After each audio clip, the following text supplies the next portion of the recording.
What's it called? Like the Berenstain Bear thing. What's it called? Like that kind of Mandela effect. The Mandela, yeah. Okay, it could be that. You know my favorite Mandela effect? What?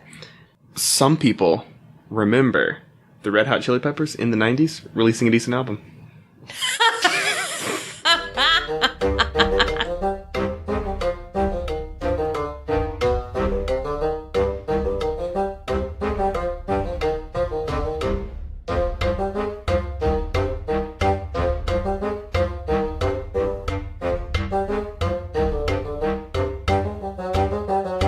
Welcome once again to Noah's Snark, where two former religious types and current snarks take a look at religious media on its own terms. I'm Hillary. And I am Josh, aka Taco Michigan.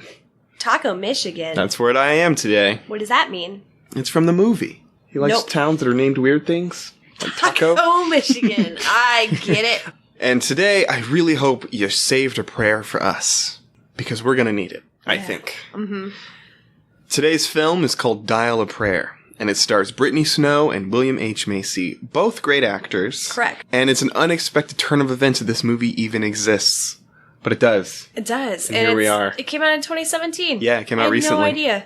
And we're talking about that today. If you haven't seen it, you can watch it on Hulu for the foreseeable future. I don't know when they take things off. I don't either, but it's a newish movie. Yeah, so it's unlikely to go anywhere. And I don't know if it was made for any body.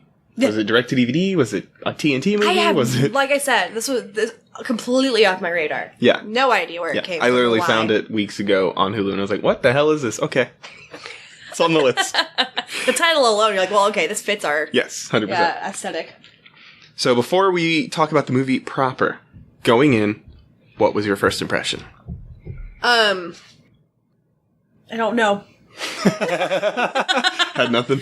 Nothing, no. No. Yeah, I mean, I do the most looking into what we're deciding. Right. Or what we're doing next. I did none of that. Yeah, that's fine. I do that going in because I have to do the, whatever. But I remember thinking, I love William H. Macy, and this is a weird choice for him, but also, yeah, I can see him as a televangelist type. Like, he's got that extra large head with, like, his something about his look. I can see him being... And he's got charisma. He does. But, like, that... And he's got those, like, real sympathetic eyes that, Yes. like, he could reach out through the television and get people to pay money. Not that he doesn't even play a televangelist in this, but that is the kind of... Yes, he could play it. I thought he was going in. So did I. Yes. I mean, I guess he's literally a televangelist in the telephone. He's a telephone angelist. He's a telephone angelist? Right. But he's not a television angelist. Yeah, I just knew... I like the actors. Yeah. Brittany Snow I know is a good actress, but I don't know if I've seen her in very much. I've seen her in a fair amount because I'm guessing you have not watched all the Pitch Perfect movies like I have. Go. Yeah. She is in those. She is in those, and she's great. I like her a lot. She was like on a couple of TV shows when I was growing up. Yeah, like I know who she is. There's no part of me that's like, who's this person? No, she's solid. And she's great in this. She's good in this. It is not good. No. Also, her eyes are like turquoise, and it's distracting. Yeah, they're very blue. The bluest eyes I've ever seen. Or like the color of it's almost like a green blue, though. It's like aqua. Yeah. Like, that can't be natural. Is she wearing contacts all the time? So the opening of the film is... It sounds like it's supposed to be classical music, but it sounded to me like he was being played really badly. I don't remember that. I just remember the music being weird, period.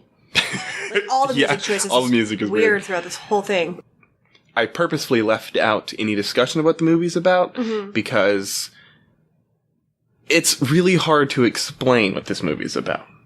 Yeah, I still don't know. Yes, it is about a company group called Dial a Prayer where you can call in and get prayers. Right.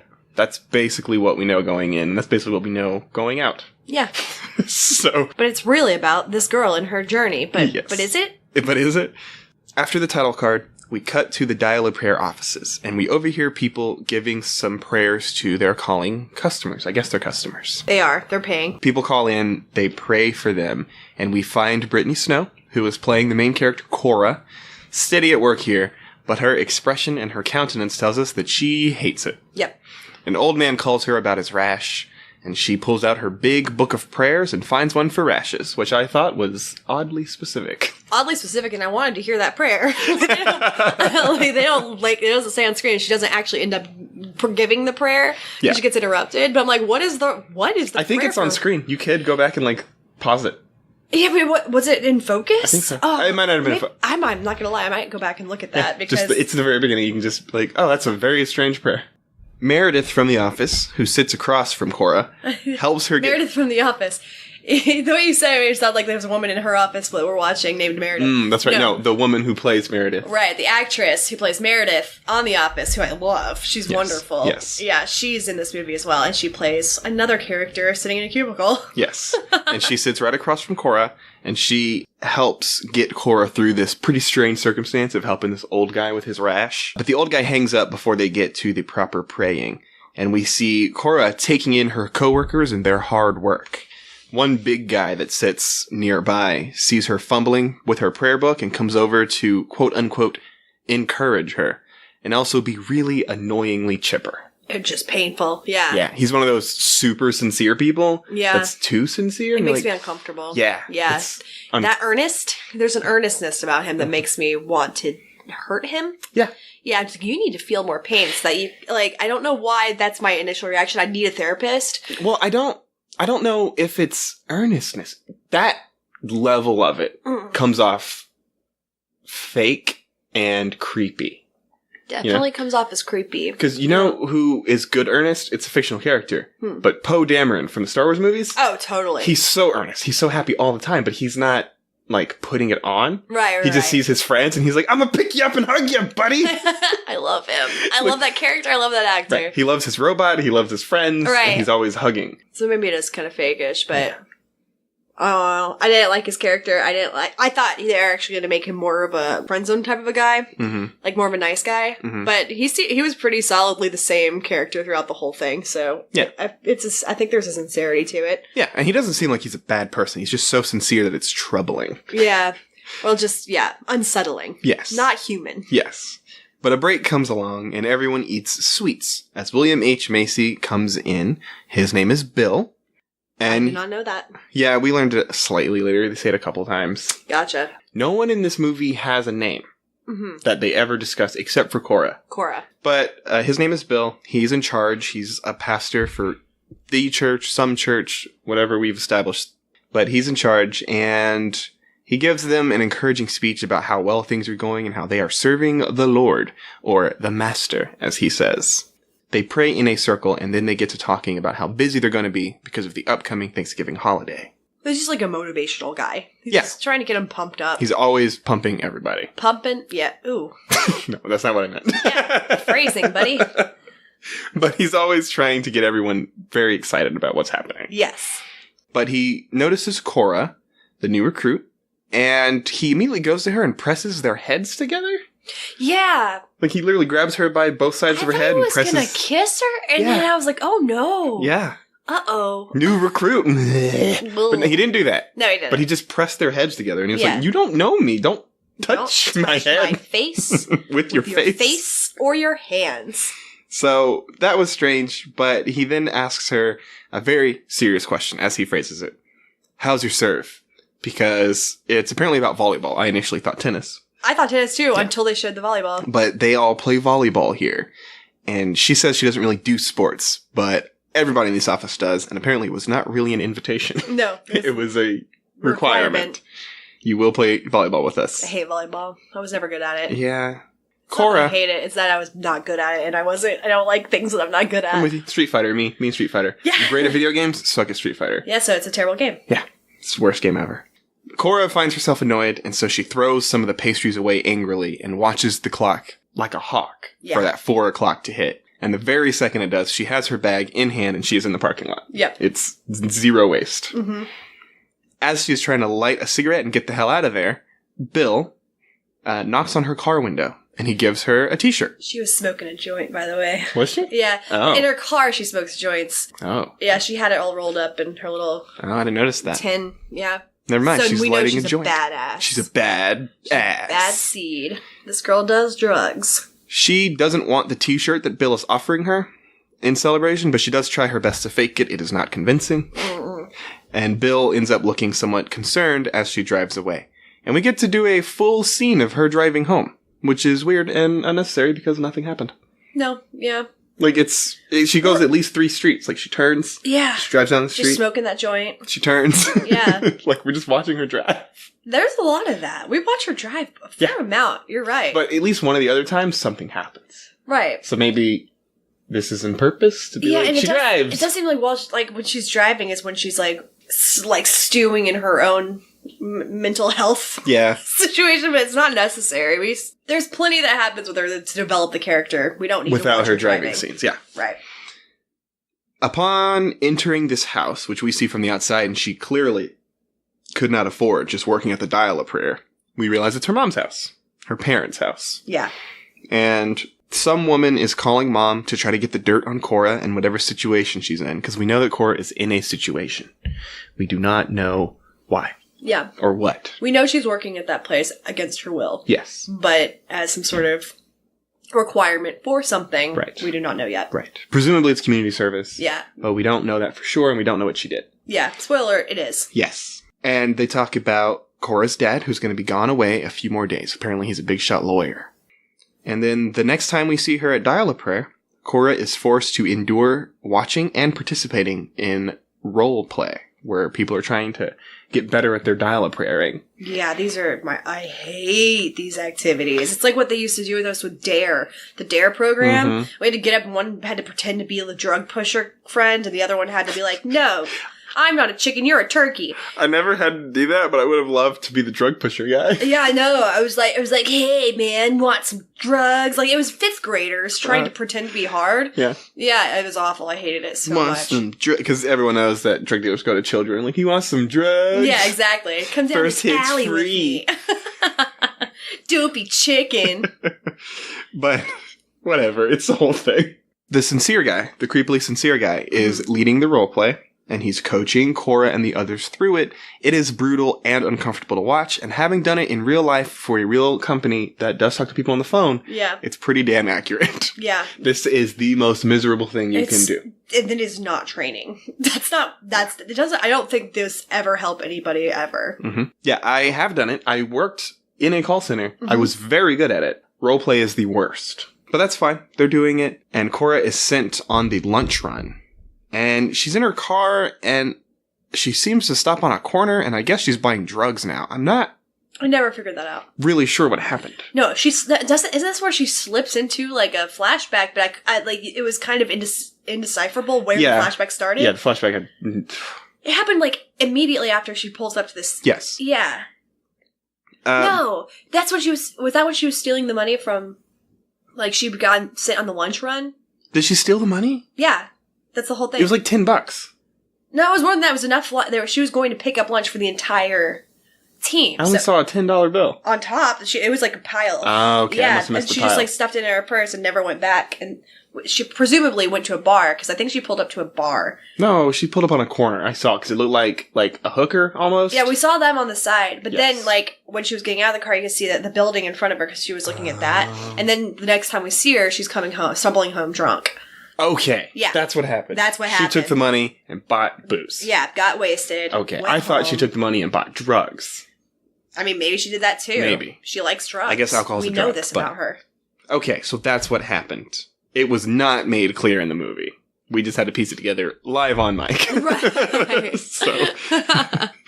All right, so she stumbles home, and immediately her mom is like, "Did you just get home?"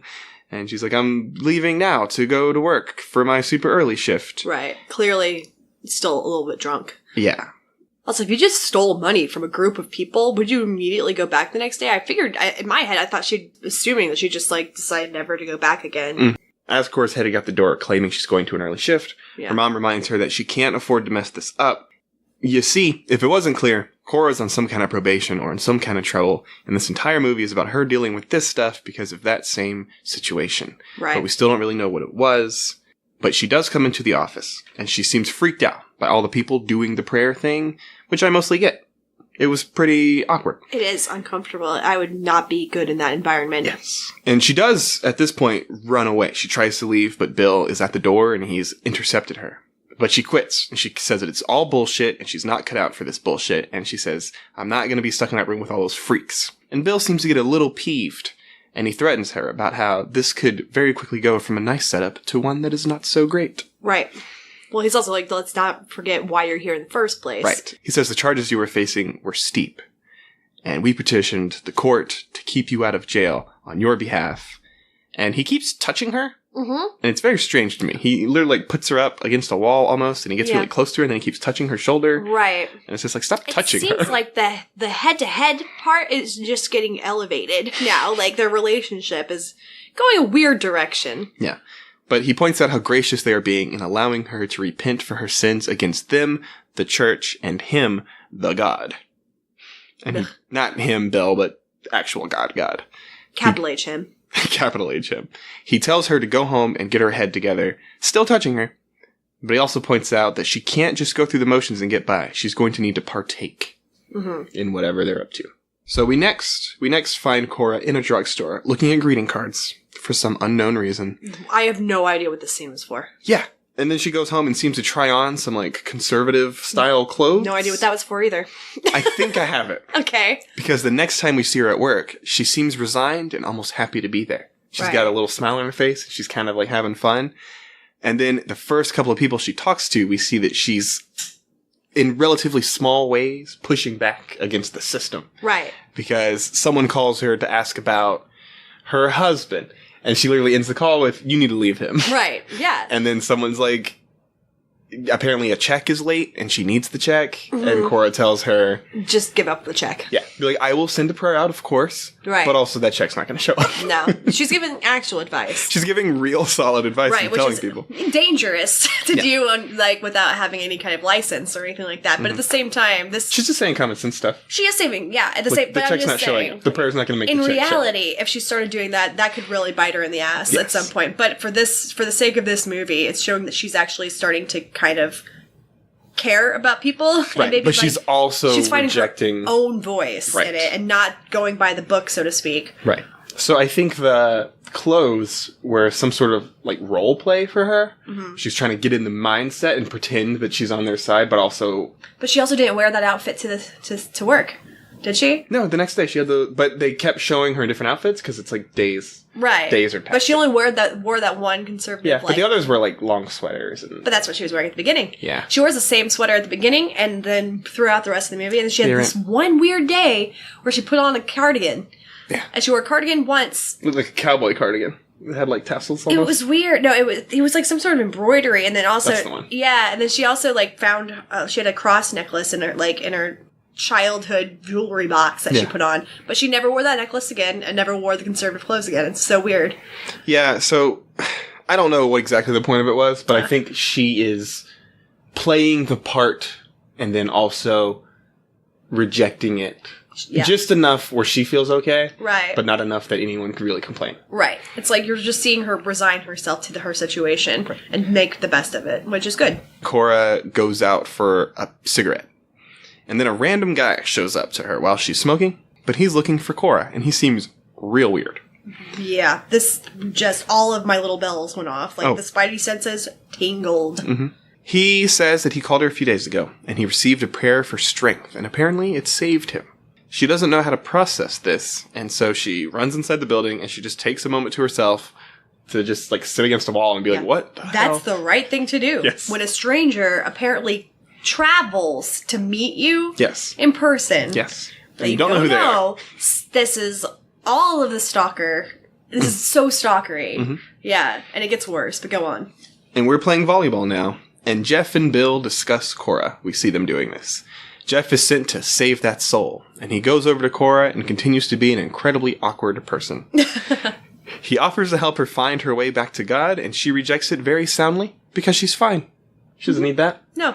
We now see her partying with some super cool kids, and she almost hooks up with a cute boy before she starts to feel all weird and has flashbacks to when she vandalized a church. This is where I got confused as to what was present day and what was flashback. Yes. It was very confusing. So, the Mary's statue from the beginning was her, or her crew at least, knocking the head off of it. And this flashback even implies that they burned the place down. She calls the dial-up prayer herself in the bathroom, but they're closed. She knows that. But she comes home, Anyway, Mom is apoplectic that she's been missing for so long and she's messing everything up, and Cora leaves to go enlighten some people, in her own words. And on the way to work, she hits a woman with her car. After a brief fake out, it turns out that the woman is fine and strangely calm about being hit by a car. Yeah, and Cora's way of dealing with the situation was to look very upset, as you would, and then just put her hands on the woman's, stomach. Yeah. What, are you holding in her organs? No, I thought she was going in for, compression or, doing some sort of, I don't know, reviving tactic. Yeah. But no, she just places her hands on her and then is seemingly, praying or doing something in that realm, and then suddenly the woman just, opens her eyes and she's like, I'm fine. Yeah, it's very strange. Very strange, ethereal kind of way. And she's, already kind of a weird look. She has, this bright red coat, this dark red hair, and this red lipstick. And she's already seeming like kind of a cartoon character. Yeah, and she sits up and she goes, it's okay. Yeah, and then she's I'm okay. Yeah. It's all okay. And it's like, you just got hit by a car. You're very calm for the one who got struck. Someone call the fucking cops. This needs to be reported. If something, I'm like, woman, if you get home and end up having internal bleeding, you don't have this on record yet. Mm-hmm. You gotta, at least go get checked out. Mm-hmm. Cora moves on to go to work, and the first time she receives a call this day, the phone is very glowy. Did you notice this? Yep. This is, okay, again, where the movie took me down a path where I'm like, oh, okay, now this is the thing that we're doing. Yeah. And she's I thought it was hallucinating or seeing miracles. Well, no, I thought that whole experience with the woman, so she's actually otherworldly. Cora has some sort of power that we don't know anything about. Right. That ends up to be another false start. Yeah, none of this is happening. Just for a little while, her, for a period of the movie, all the calls that come in are glowing through her phone. Yeah. As if, she's some sort of angel human nonsense. Yeah, I don't know. It doesn't make any sense. But Bill comes over and he talks about how someone called in and was looking for Cora specifically and said that she was sent from above. Yep, again. Presumably this was not the crazy stalker guy, but I guess it could have been. But the first call Cora does get is from the same guy from the parking lot who claimed that she saved him and he wants to buy her a coffee.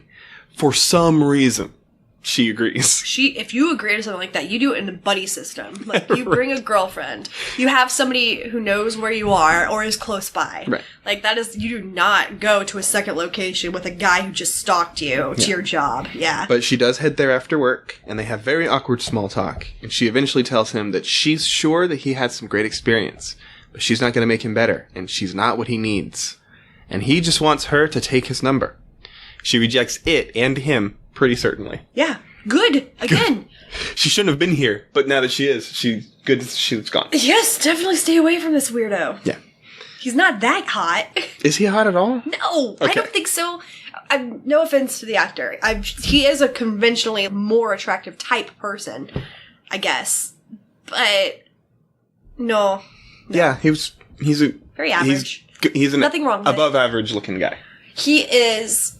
What do they call it? Hollywood normal. In real life, he would probably be a lot more attractive comparing him to normal people, but when you put him in a movie or TV show, he's definitely one of the lesser attractive Hollywood normal. People. Okay. Yeah. Cora's dad finally shows up for Thanksgiving, and there's a big point made of the Thanksgiving prayer. Shortly thereafter, a guy is sitting outside the house, and she goes to talk to him and tell him that he shouldn't be there. He seems to be connected to the church incident, and he implies that they killed someone inside the church, though accidentally. He claims that only the darkest acts will keep us from the pole of our own negativity, and that Cora was better with them. I guess they're Satanists? I don't know. He's talking a lot of pop philosophy, which is a thing Satanists do sometimes. Yeah. So that's my only guess, but I don't know what it is. It seems like a really poorly thought out cult. That might be it. Yeah, like a small cult, but still just clearly she was kind of.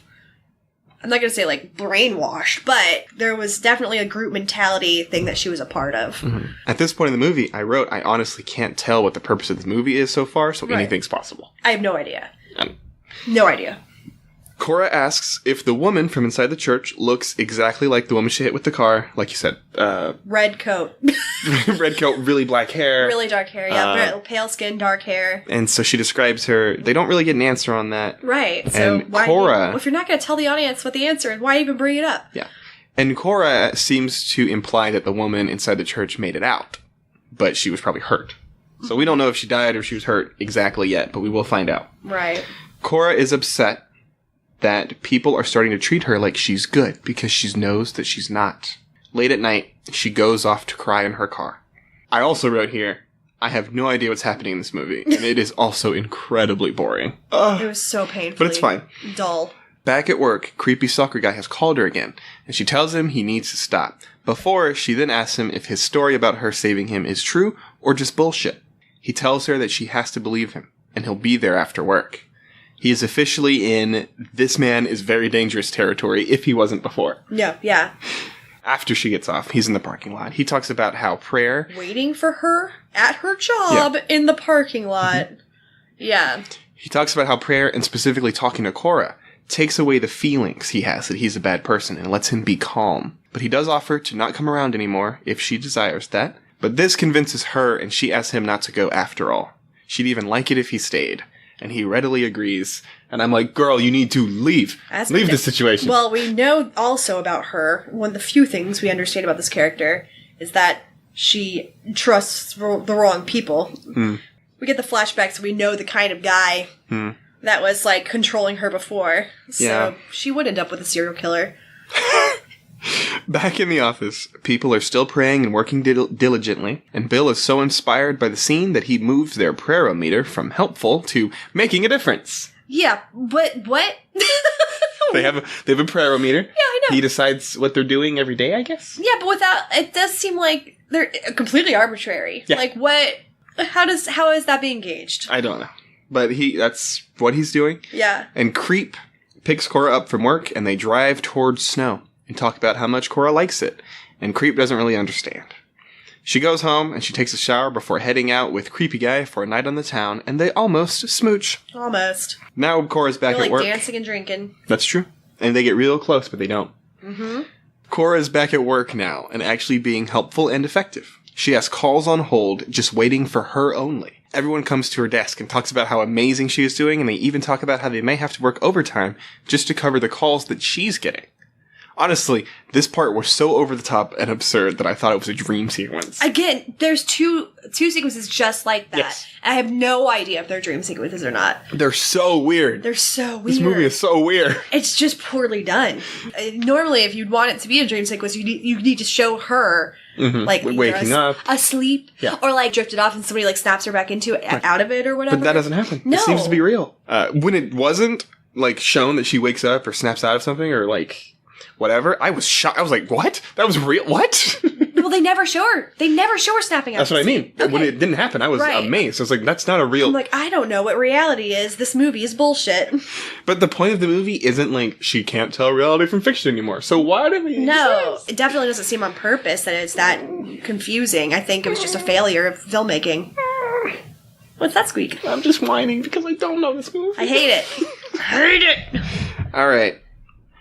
She's back on a date with her stalker, and they talk about his affection for places with weird names, like when he would look for places named Taco, or a place called Somewhere. Remember this because it's important for later. They then talk about how nice it would be to start over. Their lives, not with each other, necessarily. Right, yeah. Wouldn't you like to start over? Of course, everyone would a little bit. We now see that it's Christmas time, because people are wearing Christmas sweaters at work, and we see Cora feel the spirit at work for 24 seconds. I did count. Okay. It's just constant work, date, work, date, work, date. And that scene was 24 seconds. Yep. We learn no new information. It's just a scene. Yeah. In a new scene, Mom shows Cora pictures of herself as a child in a school play or something, and the story of Jesus' birth comes up because Cora was playing an angel. Cora asks Mom to tell her the story as though it's the first time she's ever heard it, and so Mom tells Cora the story of Jesus' birth. An angel comes down and says to Mary, "You're going to give birth." But she can't because she's a virgin. That's not possible. Yeah. And the angel says, "Through God, all things are possible." Right. And that's was Cora's line, and her mom was very impressed with how well she projected. Right. But no one doesn't know that story. It's absurd. Yeah. Cora's 26. She says this in the movie. She's 26 years old, and she doesn't know the Jesus birth story. Right. I feel like she wasn't implying that she didn't know it. I think she was just having a moment with her mom. She's like, "Tell me about it. Tell me." You think so? I think so. Okay. That is a benefit of doubt. That would choice. explain it, but it was very strange for me. I was like, "No, what?" Yeah. No, I know. But also, it's been a very long time. It's the angel Gabriel, right? Yes. I have a tendency to always call that angel Galadriel. I think that's important. But, what was I going to say? Oh, yeah, even, like, growing up in the church and, like, taking Christmas being a Christian thing when I was growing up, I don't remember a lot about this story. I remember the very generalness of it. So maybe her being, like, so far out of the religious realm, she forgot the deets. I don't know, man. But, I mean, the details weren't that detailed. You knew all those details, except for maybe the name. I don't remember what the angel said or anything. I'm honestly not sure that the angel has a name in the Bible. People just assume it's Gabriel. Oh. Pretty sure it's just an angel. Oh, okay. But you're pretty sure you knew all the rest of that story. An angel came down and said Mary was having a baby, and it's like, I'm a virgin. It's like, yeah, God. Right. You knew that story.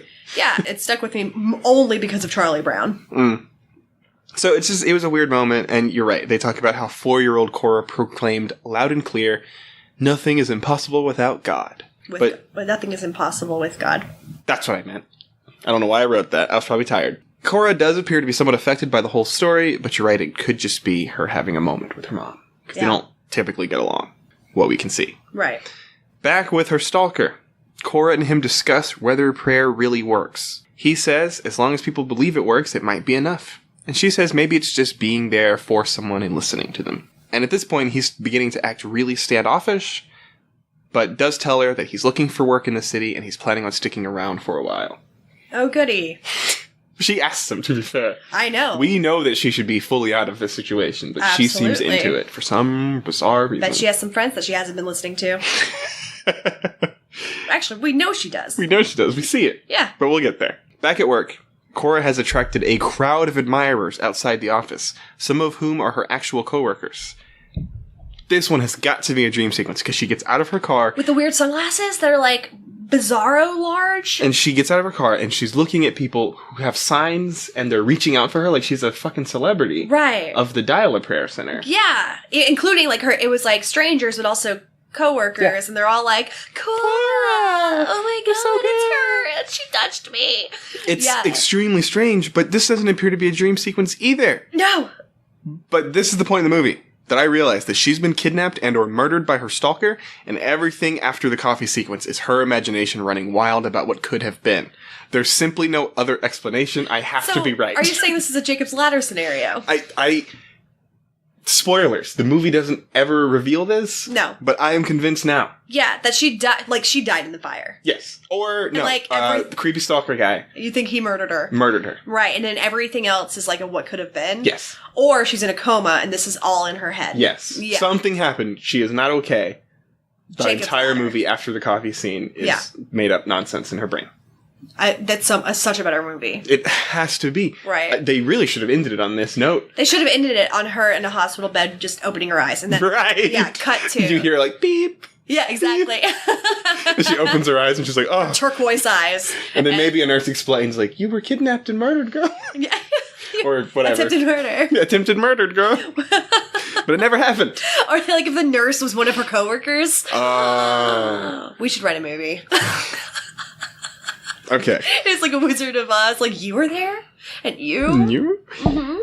Back at work, following Cora making her way through a crowd of cheers, she is being chided by a caller about how it's all fake and they believe they're helping, but they're not. Yeah, and the caller sounds like her original, like, I don't know if he's a boyfriend, but the guy who is like the cult leader. A little bit. He does, yeah. I thought that's what that was supposed to imply, but it doesn't. She has no reaction that's like, stop calling here Daniel, or... Yeah. This causes Cora to have a flashback of the incident that got her working here in the first place, and she does burn down a church, and as the rest of the crew runs away, Cora just turns around and watches it burn. After Cora goes through this with this caller, Bill and Cora have a conversation about how many more hours she has to work there. He says they could say that her hours are met, but does she really think she's done? She says sure. He asks her how it feels to believe, and she mostly rejects the idea that she's experiencing that, believing. Right. He encourages her to stick with it, because she's onto something real and bigger than they can even know. And she seems convinced through a caption, and not the movie. Remember I was telling you this. I learned that her stalker's name is Chase. Is it really? Yes. They are showing his name as a voiceover. I just know that, because his name... is Chase, and he chases her. He chases her. Right. That's funny. It's too on the nose. Talking to a coworker. His name was Stalk. Can we call him Stalk? Yeah, you can call him Stalk. Talking to a coworker at volleyball, Cora is told that he's got to be married. Yeah. That same coworker points out that she should also tell him the truth about what brought her here to the Dial of Prayer, because if he is a true believer, it's kind of a big deal. I burned down a church. Right. This makes Cora very uncomfortable, and she begins to leave as an old man collapses on the volleyball court. He's collapsed in a very convenient position where his hand is just resting on his chest. Right, no, he's just like on his back. But just there. Cora puts her hands on his chest and prays over him. It doesn't work, of course, because the movie is weird, but it's not that weird yet. we don't know what's coming up. It's just all... Whatever, go on. And the same coworker who was talking to her comes and tells her to stop. The dude does die. He's dead. Do we know that? The paramedics come in and I'm pretty sure they're like, yeah, he's dead. I don't know if they... No, the paramedics come in and start working on him, and then it goes to the next... Like, all we see is her, like, kind of like, whoa. Yeah. And leave. I don't know anything about that guy. He's like the janitor. Yeah, he looked really... I don't know. I presumed he died. Whatever. Of random dyingness. Yeah. Just like a heart attack that was instant. Yeah, instant heart attack. Cora goes back home, and she tells her mom that she's not going to come home tonight. And her mom asks her what she believed when she was down there with, quote, those people. Presumably when she decided to burn down a church. Mom says that they're the talk of every dinner party, and she just wants to know why she went from her beautiful angel child to someone who could destroy something so sacred to them and the community. And Cora... Blah, blah, blah, blah, blah. And Cora leaves in a huff after that poor woman is brought up, the woman who was apparently injured in the fire. She goes to Stalk's hotel, and tries to get his room number, but the staff behind the desk won't give it to her. And she mentions that they were supposed to meet, and she's called him 5 times, but he appears to be standing her up. She feels sad in her car, and she falls asleep. Eventually, Chase appears, and he wakes her up. She immediately asks him if he's married, and claims not to be an idiot, despite the fact that she would not be in the situation were she not an idiot. True. Because this man is dangerous. Yes. We know this. You just slept outside of a Super 8 also. You slept outside of a Super 8. Not the safest. Stalk does apologize, but he doesn't answer any of her questions. But he does tell her to come inside with him because it's cold out. Yeah. She gets out of the car and immediately kisses him, which is a really weird choice to make, especially because they clearly have a lot they need to hash out. Right. But they make out on the way back to his room. Yeah. Because it's time to get naked. Get it on. Get it on. It is implied. It is implied. Nothing is shown. It cuts, a big white light happens, and then they wake up. Yep. She wakes up. Yeah. In his shirt. So you know they banged it out. Banged it out. Yeah. Also, all of this physical stuff finally happened after he really did let her down. Yeah. Which is like, again, your choice in men. It's so strange. It's definitely a problem she has. He's avoiding her. He doesn't show up. Right. She's mad at him. She falls asleep in the car. She cried because of him. And now she's like, now it's time. This is the right moment. Well, hold on. She wakes up. She asks him questions. He doesn't answer any of them. No. Well, he says he's not married. Does he? Yeah. Okay. He's like, I'm not married. Yeah, but she still doesn't know anything else. Like, He's being very strange, clearly. Right. She's just like, let's make out. Yeah. It's the weirdest choice. I guess she's just most attracted to people who hurt her. I don't know. Maybe. Cora wakes up and she has that post-sex afterglow. She's even smiling a little bit. And she finds some sort of trinket in his room, and this seems to freak her out, and she leaves rattled. And back at work, we overhear overly sincere guy having a hard time with one of the callers' prayers not working out. And Meredith from the office is gone on a leave of absence because she's very ill. Everything's falling apart. Yeah. So Cora leaves, and Stalk is in the parking lot waiting for her. I wish I could treat a job like this. We're just like, I don't feel like it now. Yeah. Just leaves whenever she wants. So we learn in this very next scene that what she found in his room was a picture of the woman that was in the church that burned down. And this would have been a lot more effective had they just shown us the picture. Yeah. But whatever. They never show us the picture. We never know what this woman looks like. And she constantly has... This movie, it's going to come up at least one more time, has these moments where someone sees something, and then we immediately find out what it is a minute later. Right. It's like, why did you just not show us? Yeah, just show us. And then we don't have to sit here and be like, what? Yeah. It's very strange. Right. But that's fine. Whatever. Stalk is revealed to know the woman from the church because it's his mom. And she was badly hurt by the fire. Yeah. And he had to put her in a home, and he lost his job. And he drove down here because he wanted to do something to her. That's his wordage. Yes. do something to her. Yeah. Your instincts were correct. Yeah. This guy is bad news. Yeah, but he didn't know what it was he wanted to do, and everything changed the moment they met. No, it's a good thing she's hot. That's all it is. Seriously, like, if she was an Uggo, he would have murdered her. Probably. Because in the parking lot the first time they met, he had his right hand in his pocket the whole time. Exactly. I was watching that hand. Good. Because he took his left out and he, like, used it. Right. But his right was still in his pocket. I was like, he's got something in that fucking pocket. He's got a knife. He's got a gun. He's going to murder-suicide. You got to take him out first. Right. No, you run. Fucking run. If it were me, I'd be like, you take your hand out of that pocket. Yeah. I want to see your hand. Yeah. Hand up. Hand up. Now you talk. Both of them. Yeah. But he came down here to do something, but as soon as they met, he changed his mind, and he insists that everything that happened between them is real, but Cora interprets all of this as an elaborate prank, and she leaves crying. He calls after her, but she doesn't stop. Good. Yeah. But back at work, she's lost the will to go on. Cora goes instead to see Meredith from the office, who apparently has cancer. Yep. She has a scarf on her head, and that means cancer. Yeah. They catch up, and they talk about how Cora is doing, because Meredith can tell that Cora isn't fine. And they talk about how she has to believe that there's a plan and thinks everybody wants to believe something that makes them feel better and believe that there is good in people. Mm-hmm. And this, I don't know, gets to Cora, I guess. Yeah. Cora's easily affected by what other people say to her. Yes. Yeah, she's a puppet. Back at work, Cora is back in the groove of things and she's helping people again. Eventually, predictably, she gets a call from Stalk and we cut to a montage of her going through her life. Making cookies with Mom, chilling with Meredith as she's sick, and eventually she talks to her dad about whether he's going to stay this time, because apparently he travels a lot. Yeah, he's shown twice in this movie, and then referred to a bunch as somebody who's just never there. Yeah.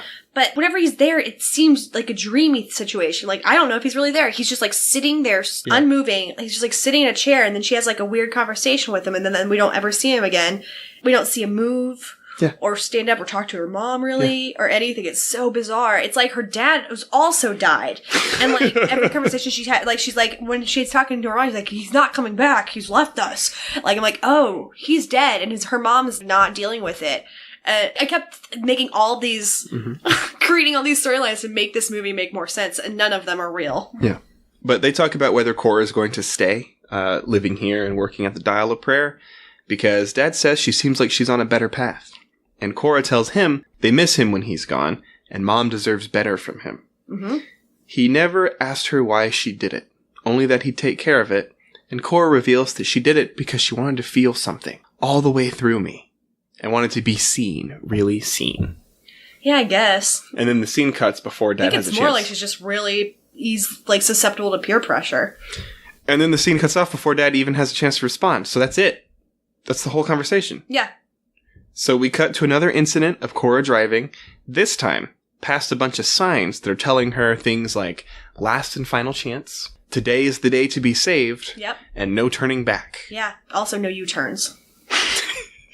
There was a no U-turn sign. I didn't notice that one. It was great. That's good. She sees the woman from before that she hit with her car in the red coat and the black hair, and she chases her down the street. But the woman disappeared around a corner because she's a ghost or something. I don't know. We don't know. This movie makes no fucking sense. Nope. It's getting frustrating. At this point, it's less like, this is a surreal experience, and more just like, what the fuck is happening? I should have been drinking while I watched this. I might have been able to make some connections that I couldn't sober. Back at work, Cora talks to Bill about whether answering the phones even mattered. He thinks, and claims to know, that it did. But Cora wishes she could take it all back, and thinks she was fooling herself into thinking that she could help. As she puts it, miracles happen every day, everywhere, and never. There you go. Yeah, that about covers it. So Cora decides that she's done, and she knows what she has to do next. She and Bill hug it out, and she leaves for the last time. Her coworker seems to know what's up as she comes back out into the office, and they all give her wistful looks as she heads out the door. Bill comes out and gives some more rallying speeches over the dour mood, and Cora's phone, the desk phone, begins to ring. It interrupts his speech, but Bill decides to answer it, and this motivates everyone to get back to work. Yep. Back at home, Cora finally apologizes to Mom for everything, and she tells her that she's going to be okay. Mom says that the rage that caused her to burn down the church was not Cora, but Cora says that it was and it is, and she's going to be fine. Mom blames herself for letting baby Cora cry it out that one time when she wouldn't go to sleep. She literally tells a story about one time. Yep. When Cora was small, she would not sleep easily. And she bought a book, and the book said, just let him cry it out. Yep. And now her daughter is basically a murderer. Yeah. Yeah, and it's all her fault. It's all about her. And her mom says such a baby boomer point of view. And her mom says that since then she seems to have lost feeling with her gut instincts. Because her gut was telling her that day to go get her, but she didn't. And I don't know what this has to do with mom, but that's fine. Yeah. Like you said, baby boomers always think it's about them. Exactly.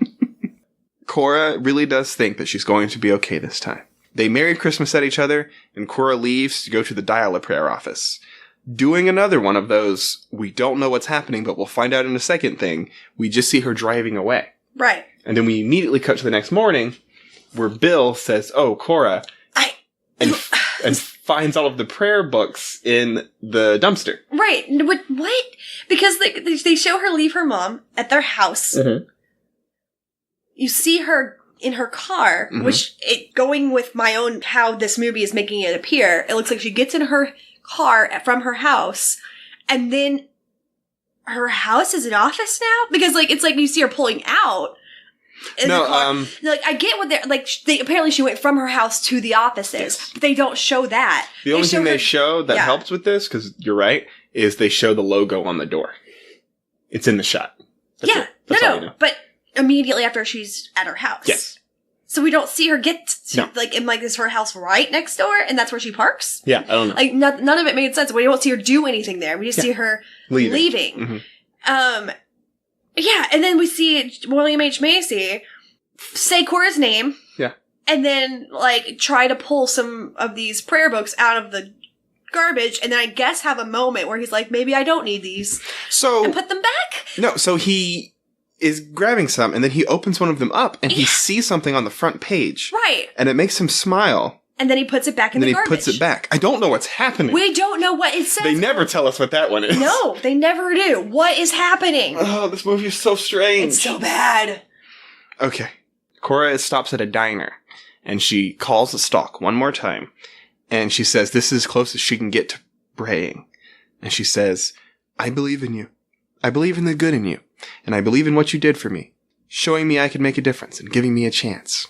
A second chance. Mm-hmm. And if you do believe in me like you said you did, I'm going somewhere. I found it.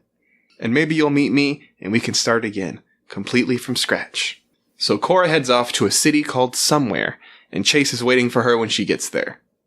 Oh, frabjous day. She smiles. The movie's over. Yep.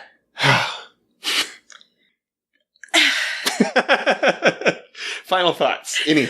Exasperation. I don't... That's not a thought. It's just my whole body is just exhausted by this bullshit. I don't know what this movie was about. No. I don't understand it. I'm grateful that you also didn't know what it was about. Because if I got here obviously it's this. No, this then movie... I feel like an idiot. But remember last week we talked about what's coming up and someone said, it's fine, but I don't know who the audience is? Right. I don't know who the audience is. I don't know what the plot is. I don't know what the audience is. I don't know what the takeaway is supposed to be from this thing. I have no idea what any of this movie was about. Right. I would like to talk to the writer. Mm-hmm. We're going to find him. We're going to ask him. Do we know his name? Do we look it up? No, but we can find it. I usually like to look up those things and see what else they've... Whoever wrote this, right. I want to talk to them just to figure out what the hell. What was the intention? I can see how filmmaking is complicated. Filmmaking is hard. Which part of this was the part that fell through the cracks? Right. Was the script really well done and it was really good and just the actual shooting schedule got messed up or they ran out of money or something had to have happened. Also, one more baffling thing about this movie. On Hulu, it is listed as both a comedy and drama. There is not one joke in this movie. There's no comedy. No jokes in this movie. Zero comedy. I honestly can't think of a joke in this movie. No, there's no joke in this movie. So why is it listed as... It's not a Here's comedy. Here's why. Because it's that confusing. Has to be a comedy. There's no way it couldn't be. Where it's a comedy? Okay, so, close out the movie. Best worst. Yeah. Best would be I still like Brittany Snow and William H. Macy. They're still solid performers, despite not having much to work with here. Yeah, they're good actors. And she does a good job. I thought she did a good job with a character that it doesn't make sense whatsoever. Yeah. You can tell. She's not the reason why Cora's retarded. She's not the problem here. Right. I don't blame Brittany Snow. Brittany Snow is easily the best part of this movie, even though her character makes no sense. Well, this was written and directed by a woman. Now I feel bad for lambasting it. It can still suck. It definitely does. Brittany Snow is the best part of this movie. The worst is the fact that it doesn't end with her waking up in a hospital bed, revealing that she was kidnapped and possibly tortured and put in a coma, and all of this was just an elaborate hoax. Right. That's the worst part. I like that movie, I think. Right. It would have made a lot of sense for what happens in this actual movie. The writer-director of this directed a lot of, like, episodes of things like Riverdale, American Horror Story, Scream Queens. I didn't like that show. I wanted to like it. I wanted it to be something I liked, but I did not. Well, hopefully one day we can talk to Maggie Kiley and see what happened. Was that her name? I already forgot. I was literally just looking at it. Yeah, maybe. Maybe all of those pieces will fall. But finally it's over, so let's talk about what's coming up next week. Okay, what is it? Do you like religion, humor, history, or video games? I like some of those things. Okay, because this game that we're doing next is apparently all of the above and more. Okay. Now, the reviews are fun, because according to Neo Rio, the Virgin Mary can buy a battle axe in Bethlehem. Pretty sure I don't recall that bit in the Bible. Nice. According to Chucky the Hammer, this is the only game I've ever played where one of your character's main attacks is to either hit or hang the enemy with a noose and convince them to kill themselves. 10 out of 10. Oh my god, this sounds fun. Finally, Jesus Potter says, good representation of my life, really like it! Exclamation point. Good representation of my life? Yeah. I want to talk to that guy. The reviews are, overall, overwhelmingly positive. Cool. So that's a pretty good sign. It's about time we had one of those. Yeah, so please join us next week as we take a look at the completely free-to-play on Steam game, Jesus Christ RPG. Amazing. It comes in a trilogy. We're just going to do Jesus, the first don't one. I? Yes. Oh, yeah. Cool. And remember, if you like the show, please give us some of those 5-star reviews on whatever podcast app or service you're using. Tell your friends about us. Send a link or share a social media post. Yeah. All the links are in the show notes for this episode. Right. You can find us pretty much anywhere. Everywhere. Yeah. As always, thanks for listening. Thank you so much. Bye. Bye.